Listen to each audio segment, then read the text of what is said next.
Баршаңызға сәлем достар, менің каналыма қош келдіңіздер. Мен сіздерге бүгін гайморит ауруын үй жағдайында қалай емдеуге болатынын айтатын боламын.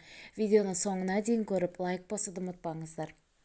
Гайморит ауруының негізгі қоздырғыштары инфекция мен вирустар және бактериялар.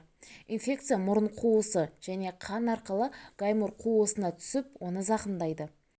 Көп жағдайда жоғары жақ тіс тамырларын қоршап жатқан етті аумақ жұмысын қалыпты жағдайдан ауытқуынан вирустар мен бактериялар гаймор қуысына еніп кетеді. Бұл ауруда халықтық медицина мен үй жағдайында емдеудің бірнеше жолдары бар. Бірінші әдіс – картоп. Картопты қабығымен қайнатыңыз. Қайнату арқылы картоп қабығындағы микробтар мен өзге де жұқпалы вирустарды өлтіруге болады. Содан соң қайнатылған картоптың суын төгіп тастайсыз. Басыңызды орамалмен бүркеп, картоптың буына дем алыңыз. Екінші әдіс – лимон шырыны.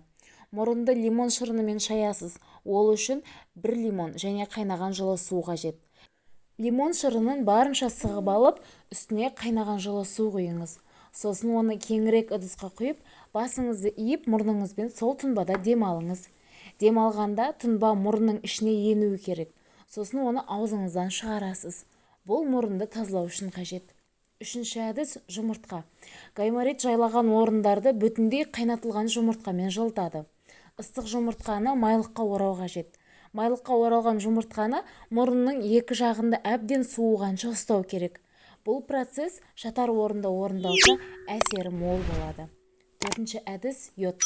Қайнатылған жылы суға йод тұнбасын бірнеше тамшысын немесе марганцовканы бірнеше түйірін қосып, осы қоспамен мұрын танауларын шаю қажет.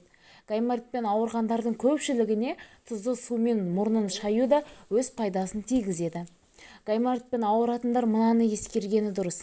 Салқын тигізбеу және тұмау ауруын кез келген белгісі байқала салысымен тез арада емдеу керек.